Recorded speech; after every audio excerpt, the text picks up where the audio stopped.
welcome back to Jody Lewis Creations.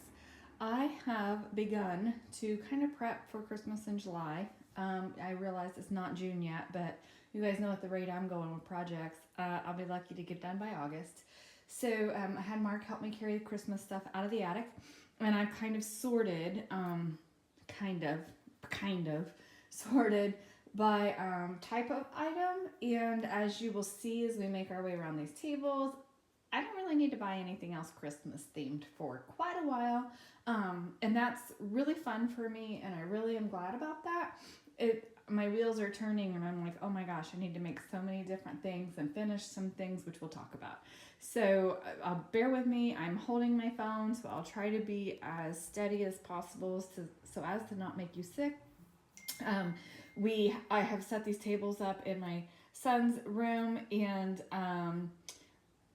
I'm just trying to use this as a staging area. So first of all, I have this pile. This is actually scrapbook paper here. So these are my 12 by 12s. Excuse me, I'm so tongue-tied. 12 by 12s and some bits and pieces.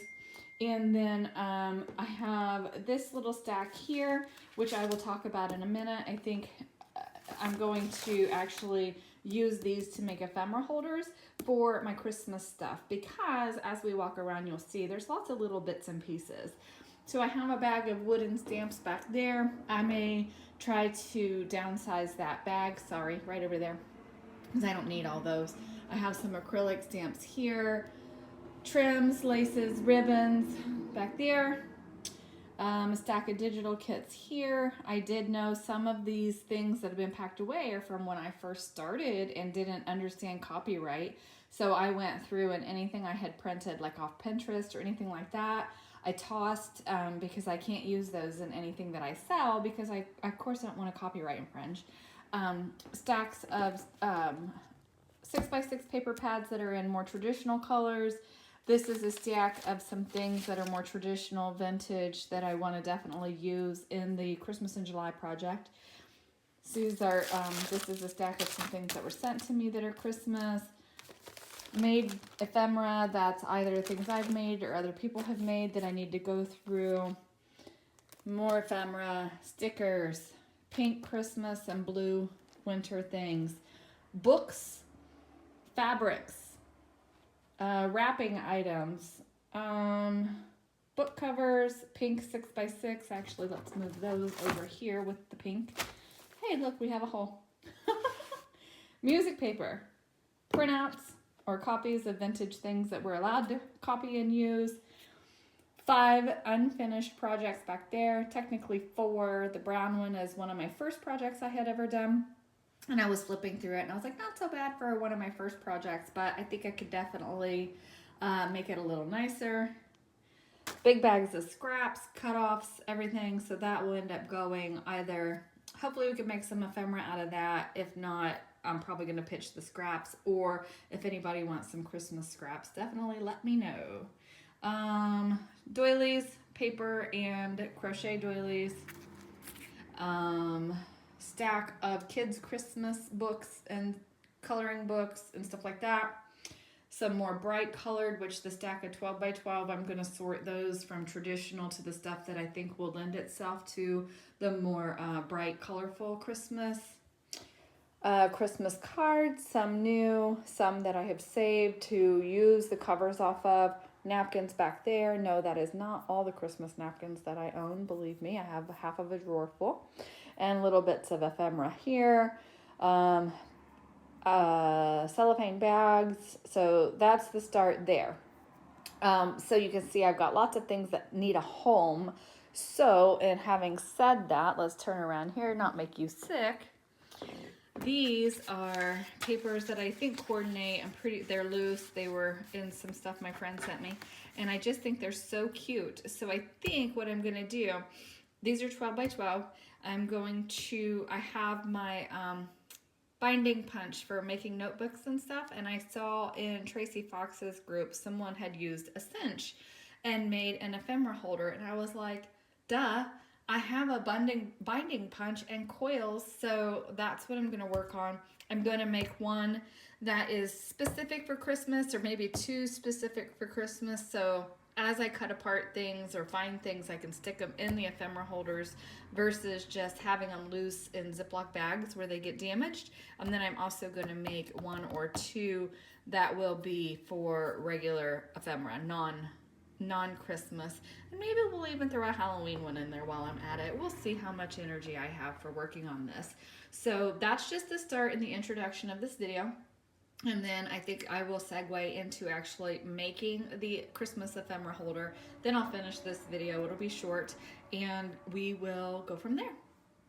Okay, so I have my punch out here. I have to get it out of the box. And then I have chosen, how many did I choose? 2, 4, 6 pieces of 12 by 12 paper right now. So what I'm going to do is I'm going to cut these at 9 inches tall, okay? Then I'm going to score them at 6 inches, and then so essentially that will be like 1 page in the book. And then I'm going to also get some vellum cut, but I think I'll have to measure, but I'm pretty sure it punches at 1/4 of an inch. So even though this is going to be 6 inches wide, we're really going to end up with about 5.5-ish inches of a pocket, which is completely fine because an 11-inch sheet of vellum cut in half is going to be 5.5 inches. Oh goodness, excuse me. So I don't even know what that was. I'll tell you, I've been making weird noises all morning long. Anyway, so I'm going to do that. I'm probably not going to film the cutting and scoring because you guys know how to cut and score. And like I said, I'm set up in my son's room, and so I'm just kind of invading this space right now. And then, or what was his room? I guess he moved out. But anyway, so then I'll get these scored. I'll get them cut to 9 inches tall because that's what the ones are that I use that are the Tim Holtz size, and that's a pretty good height because then I can kind of divide it and see how I want my vellum pockets. And I'm probably going to do a couple pages with a little bit of a deeper pocket and then some with the smaller pockets to hold the little things. So kind of like what I did already with the ones that I have. So anyway, I'm going to get these cut and scored and think about this, and then I will come back. Okay, so I punched on each side. Okay, hopefully you can see. I don't know. I'm going back and forth between my craft space and the other room, so I didn't have the light on in here. Hopefully you can see though. I'm scoring these at 6 inches, and this one's a little weird because the top is off a little bit, but it's okay because it's just for me. I don't mind. And I could trim it if I wanted to, but one thing I'm noticing is like when I'm folding this, I've got it scored at the 6 inches, and I'm trying to line up my holes for the coil. And this is specifically for my friend who I know has the same machine that I do, because you're the one that taught me how to use it.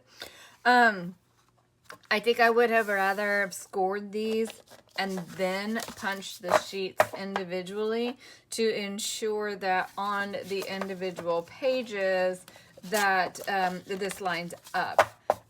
I know you'll know what I'm talking about because you kind of operate like I do. For example, I wish I would have said, okay, score this at, use the right tool, Jody. Score this at 6, get this folded and creased, and then punch this as one piece together, even glued them, and then let that dry, and then punch them. And I swear that Fiskars trimmer, I'm going to throw it away. I think that's part of the problem that I'm having with these. But does anybody else have problems with your Fiskars trimmer? I swear half the time that thing cuts things crooked. Even when I'm super careful and making sure it's lined up and everything's good, it still, I swear it cuts crooked sometimes. Drives me insane. And I know I've talked about that before in other videos. Being the nature of what this is, I'm not too concerned about it. However, it is a thing. It really is a thing. So, and once this is all said and done and put together, I don't really think it's going to matter, but for the perfectionist in me, it matters. But anyway, so yeah. I think I would do that different, and I think I will do it different on the next ones because I'm not sure that one Christmas one is actually going to be enough. And I think that I probably should make a fall one, and I probably really should make a Halloween one, because the thing with the ephemera holders is that it just, you know, if you're working on something that is that theme, you just grab that holder and your stuff is in there. Now, obviously, I've got my vintage one where I keep my true vintage ephemera in that, and I've got my one that's mostly Tim Holtz, but it also has Artie Mays and stuff like that in it. So, I mean, there are different things to do. So then, oh, I think I'm gonna like it though. I mean, frustration aside with wonky cutting or whatever, and I did pull this coil out, but you know what I'm thinking? Of course, I'll get my pockets and stuff put in there. And no, I'm not going to leave this bound right now, but I'll just show you. This is what I mean when I say that we hand punch, cut, and bind everything. It's not a machine that just puts it in like the cinch machine. I know will do this for you. But I'm just doing this for reference because I'm not done. I'm thinking about using more pages.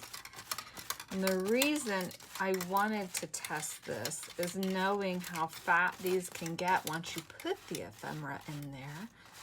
Okay, so let's see.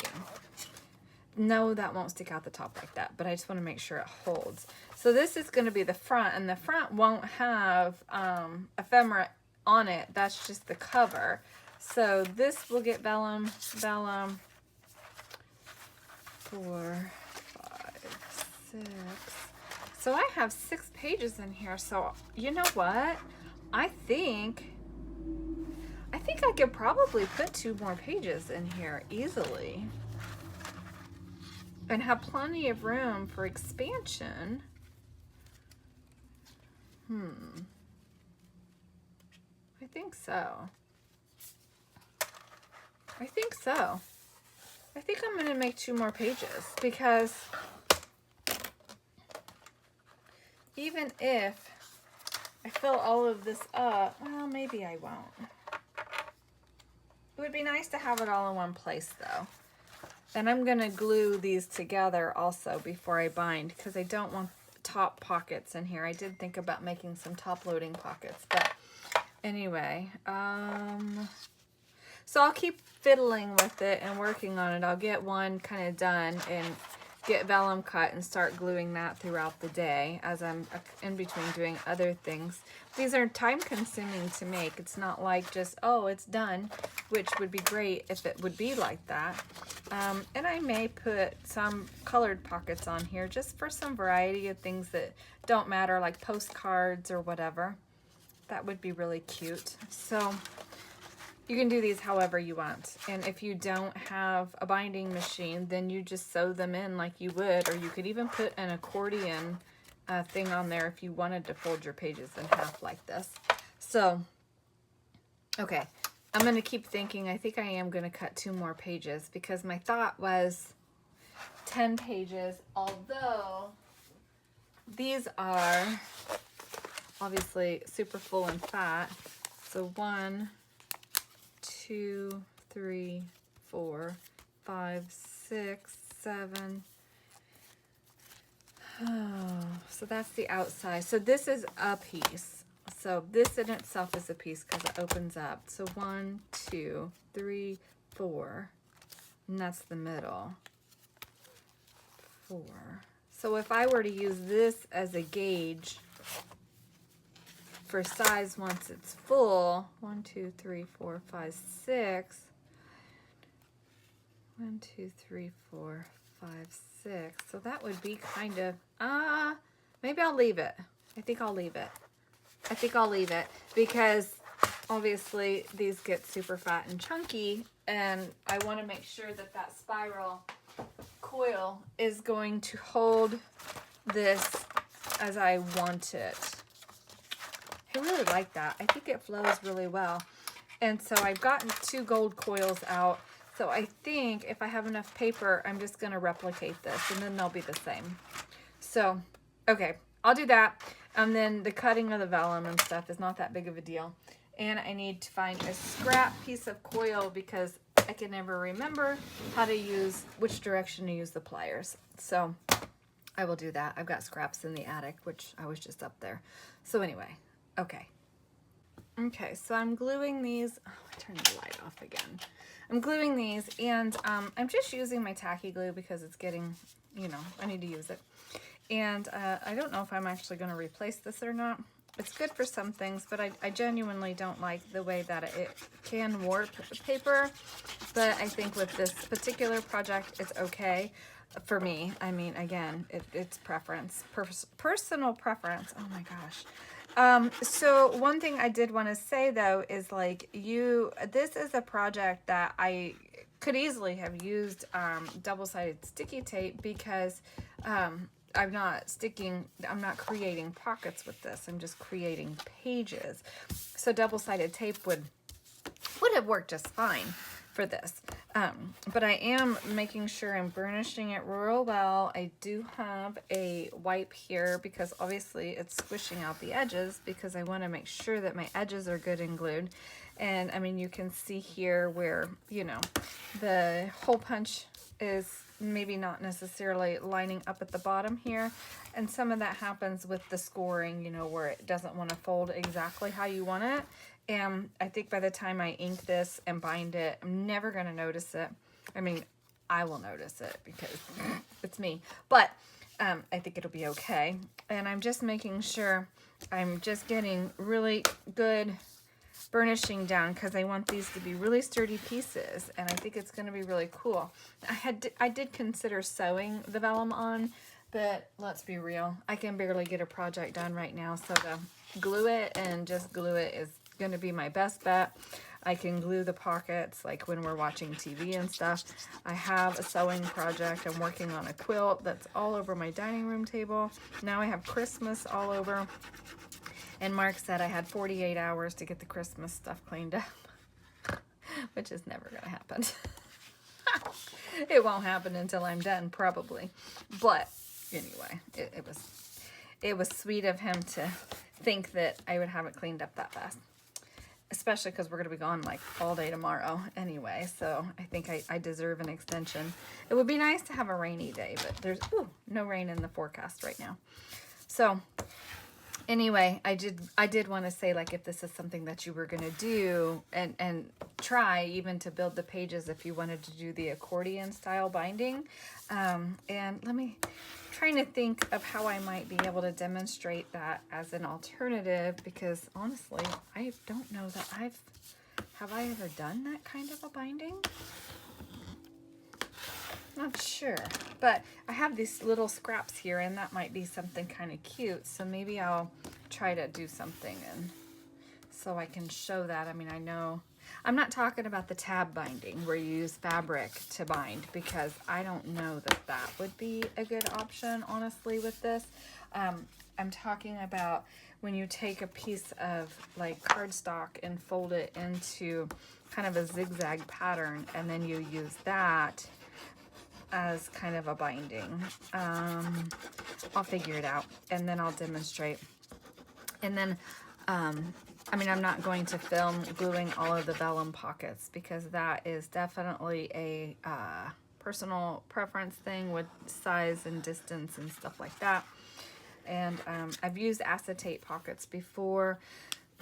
The vellum runs the risk of tearing. That is true. And I do notice that. However, the vellum gives a little bit more than the acetate pockets do, because I have the Tim Holtz ones that I made, or the ones I made with the Tim Holtz paper, I should say.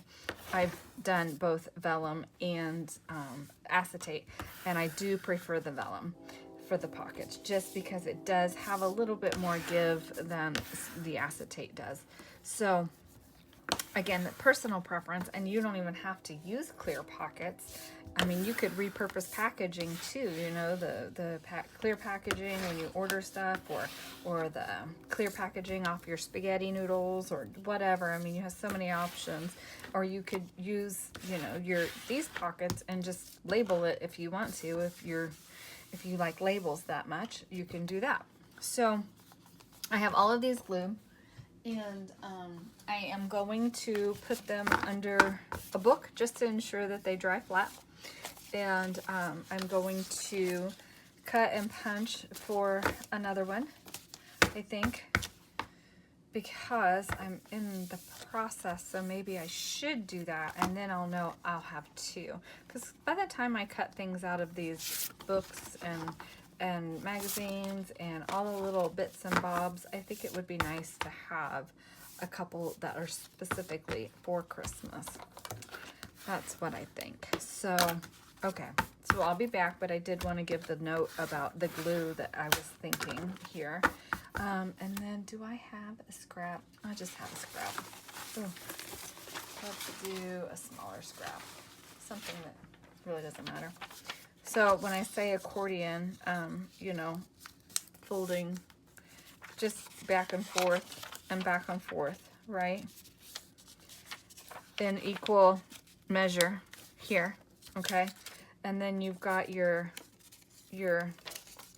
pieces parts. Where's the one that so then you could glue that in there. And then this would flip open. Yeah, that would be glued to it.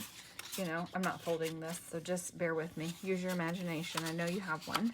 That one would be there. And then if we had another fold here, okay? Help if I would fold straight, but you get the idea. I'll hold it over, but I'm not going to crease it. Then this would be your outside spine, and then you could put fabric over that to hold it. That'd be really cute. But anyway, that's what I was saying by the accordion. So I mean, this would totally work in here as well. So it would just be like that, and be like that, and then on your outside you've got your paper bits. So hopefully that makes sense. If it doesn't, let me know, and I can do something in that style. Actually, I've been thinking about a project to do in that style, but clearly not this one, because I want the notebook style for the ephemera. So, okay. All right. Okay, side note. So I have the second set cut, scored, and I went ahead and glued them. And I'm gonna lay these under a book too, so they're flat, and then once they're dry, I'll punch them. A little bit of trim up, because this trimmer, I swear, I think I'm gonna have to sweet talk Mark and tell him I need a better trimmer, because it's just super frustrating when I'm trying to do precision cutting and it doesn't always do it. So I don't know, but anyway, it seems like it does it more so when I'm cutting like big pieces, but whatever, it's what I have, so I make do. I do have a big trimmer in the attic, but it was not easily accessible, or I would have just cut them all with the big trimmer. So we'll see. So now I know that when I put this in and I punch it, all of my punches are going to be the same. It's going to line up. So there's that. So I will ink around all of these. I'm going to let them dry. Well, I'll let them dry. Then I'll ink around them all. Get them punched. And then I'm going to get some vellum cut for them. Start getting the vellum glued on, which again is a tedious process. It just takes a while to do that. And then have all these really fun scraps that I want to do something with, but that won't be part of this project. They'll just go in my scrap bin. So, okay, so that's that. And I will probably go ahead and post this in case you have any questions about anything. And then in the next video, show you kind of the final piece, and they'll be stuffed, or maybe I'll just keep working on them today and then be able to film the final later. So just see what my day looks like and what I can get done, at least one of them. Okay, so somehow or another, I did get them both done today. They're not both filled, but I had this little photo album. Yes, there's still stuff in there. I've got to get these transferred over. But I had this little photo album, and it was Christmassy, and I was keeping stuff in this, but I mean, it's kind of bulky, and I don't know. It's just not my favorite. So I made two, and they're a little bit different as far as the size vellum pockets I put in. But as I'm stuffing it, I'm realizing that I think I'm going to take some of these pages out and actually sew them into little pockets or pouches. And that way some of the smaller stuff I can contain a little bit better. So I'll just show you the unfilled one, then the filled one, and then go from there. So I used art glitter glue on my pockets because, again, if you use double-sided tape on pockets, then that double-sided tape is never going to dry enough, and your stuff is going to actually stick to that double-sided tape. So that is, you know, I could have sewn these, and if you want to sew them, my recommendation would be, you know, put your pocket on, sew around your pocket before you glue your halves together, because then your stitching's on the inside and you're not running the risk of, you know, it not staying in place, and then you end up with a pocket all crazy and now you're sewn together. So what are you going to do, right? So there's that. I hope that makes sense. So because I did this the way I did by folding the pages in half and gluing them, that would really be a great way if you wanted to take the time to sew, which I would have loved to have sewn this. I think it would have been really fun with some dark brown thread or even some like burgundy thread, but again, if I had done that, I never would have gotten through this project. So I did have to watch the video on my coil tool because I couldn't figure out how to use it, which my friend laughs and she goes, I remember when I tried to teach you how to use that thing. It's just not a tool that I get along with very well, but when I use it regularly, I'm fine, but I haven't used it. I haven't bound anything in a while, and so it was a little taxing for me. But anyway, moving on. Okay, so I tried to put the folded edges to the inside of the coils. That way they would be, I'm sorry, the raw edges. So like this side is what's inside here to protect it, because this is folded over. I felt like it would be stronger on the outside. I did also round my corners a little bit, whereas on these I did not, and they really take a beating. So, but I mean, this is my Tim Holtz one that you guys know I have in and out like all the time. So it's not unreasonable that they're getting wear and tear. So, you know, and I do realize that I'm doing these, they're Christmas themed, but again, I'm trying to work on organizing. So I have some blue cardstock that I'm going to actually make some out of. And on these, I probably will take the time to sew, because these are going to be things like organizing other little bits and pieces and things that I have laying everywhere rather than in bins or separated or not knowing where they are. So I know I'm rambling. Okay, so I was trying to show Mark. I'm like, look what I made. It's so cute. And probably what's going to happen is that I'm probably going to make one of these for vintage and probably going to make one of these for more modern things. So like these are, I don't know if you guys remember, I cut these out of Graphics Fairy images. I made little die cuts. So technically I think I would put those over in the vintage, even though, you know, I've created them. And then this could be like die cuts and scrapbook paper and stuff like that, and stamps. But I did, in the middle of this one, made these smaller for the smaller things, but you can see how these are so little. That's why I think I may go ahead and sew some pouches, or find all of my little bitty zippy bags that I can put those in so they don't fall out everywhere, and just be a more clean look. So on these pages, I did a 3-inch pocket and a 2.5-inch pocket. I do have room here, so if I wanted to come in, I don't have a 1-inch and I don't want to cut one if I'm not going to use it. But I mean, I could come in here and put a 1-inch strip there to allow for some smaller things. I could come in on the front cover and back covers of these and put another pocket. But I like the fact that I have room in these, you know, in these. Those are paper clipped because this one's pretty full. But, you know, I have room for some taller stuff with just the one pocket there instead of the multiple pockets. So just things to consider if you're going to build one. How are you going to utilize it? And maybe stop and think, okay, these are the things that I have. I can do some pages like this, some pages with a bunch of the smaller pockets. It's truly it's a very personal decision. I just kind of went across the board, and on a whim then in the middle of this one, I was like, well, I'll put the smaller pockets here. And honestly, I could have done 2 more little pockets. It probably would have been okay with it. But anyway, I absolutely love these. I mean, I do see my glue with the vellum. I mean, that does happen. And that is something, if you took the time to sew these, you know, even if you glued them, then sewed them, your stitching is going to kind of cover that.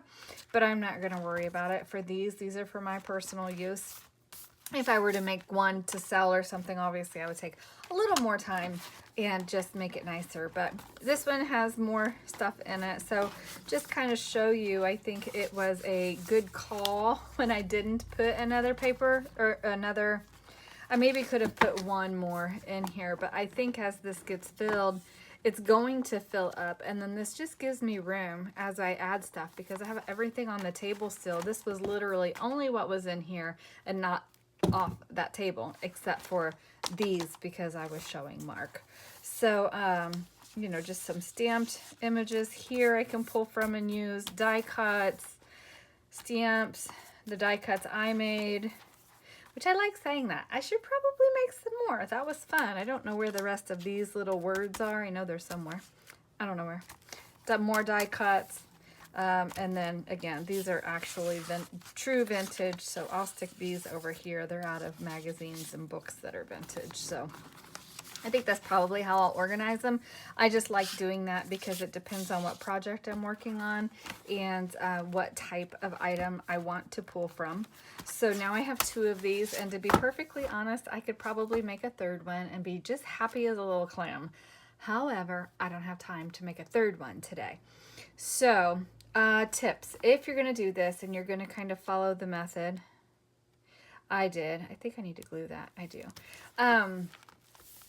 I personally would fold your pages in half, glue them all together, let them dry, then do your punching because that would make sure your holes are in line with one another. Also, I would again, assess what it is that you're going to put in your holder to know kind of what size pockets you want to use. And I mean, if you want to make these 12 inches tall and 12 inches wide, by all means. This is just kind of the same size as the Tim Holtz ones, so I know that they'll fit on my shelf up here, and I would like to get a little bit more uniformity in size up here as well. And honestly, I do think that one of the blue ones that I make, I'm going to make for my die cuts because, again, this kind of makes me crazy. And it's so bulky, and it's not marked very well. There's no rhyme or reason. And there doesn't have to be. I mean, I flip through here, and I'm like, oh, look, pretties that I forget I had. So, I think that's it. I think that's kind of the gist of what I wanted to share with you. I really didn't even know if I was going to film doing this or not. But as I was working on it, and I know that my friend and I were talking about this, and since I went ahead and made them, I wanted to make sure that if she goes to do this, because she's got the binding machine, she's the one who taught me how to do this, that I would give her my feedback and my opinion about the better way to do the steps, I guess, for I guess there's no other way to say that. But anyway, okay, I have to actually do something that's real life and figure out what I'm going to feed my husband for dinner because I haven't thought anything out yet. And then I want to go back over there and kind of work on filling these and really seeing what I have that I want to keep and what I have that I can put in the bundles or kits that I'm going to list for sale. So hopefully you enjoyed that, and hopefully it inspires you to come up with a way to organize your little bits and pieces so you're not like me with die cuts in bags, die cuts in little envelopes, die cuts in envelopes, and stuff like that, because then, and look, I could even make one where I do my embossed bits. These are some that my friend made for me, a different friend, that I have here because I want to pull from them, but it's so disorganized. And I have these, I mean, really, I want to get where things are a little more accessible, especially if we're traveling and I'm pulling things to throw in the RV. I took the one, look, more die cuts. Look at this, more die cuts. And I don't see them all, so guess what happens? They don't get used. And I have my people here, and this thing was pretty cumbersome to try to fit in my rigid boxes and just not in the same size to pack things neatly in my totes. So that's part of where my inspiration is coming from also, is I would rather have everything more same size. Here, let me try not to make you sick. So when you look here, you know, I've got my Tim Holtz pieces and they're all 9 inches. This one looks shorter because it's not as fat and there's smaller stuff in between. You know, this was made for me, so I love it. This is a recycled or repurposed paperback. And to be honest, I'm probably going to make something to get rid of these as well because they're not holding up as well as I would like. And then I've got, you know, the butterfly up there and the Christmas one sat up there with it. And I want to just have things kind of the same size where it's more consistent and easier for me to know like what's what. So hopefully that helps you guys, and hopefully it, like I said, it inspires you to look and see what you have, what you can use to work with and be organized. And it doesn't matter if you don't have the binding machine. Like I said, we can do the accordion. You can just make one and sew it like you would signatures. And if that were the case, then I wouldn't glue them in half like this. Part of the reason I did that is because these were white on the back and they weren't double-sided, and I didn't want to take the time to copy dye them. So I just thought this turned out cute, and it was a way to use this paper. So anyway, thank you all for joining me. Let me know if this inspires you, and let me know if you're going to start kind of working on getting your stuff organized. And you know, if you do these in your themed papers, then you can say, oh, that's Christmas, that's fall, that's Easter, that's Halloween, that's patriotic, whatever. And then you can go straight to those specific ones and know like what's what. The thing with my ones that I did with the sewn-in signatures, I just did all muslin on the spine of those. So, I mean, I know which one's which based on how fat they are, but, you know, if everything were kind of a similar size, I wouldn't know that. So I could just be like, oh, Christmas, obviously, Christmas paper. So, I mean, that's probably pretty obvious for most of you. But just in case it's something that you thought, oh, I didn't think about that, I thought I would share. So thanks for joining me. I hope you all enjoyed this. Again, get inspired, go do some organizing, and let me know how it's working for you. I love your feedback. I love your comments. Again, if you're new to my channel, welcome. If you're a returning subscriber, I love you. I would love if you are new, if you would please subscribe, hit the like button. I love the comments. I love that you interact with me. It just really makes my heart happy to hear what you guys have to say. So thank you so much and have a great day. Bye.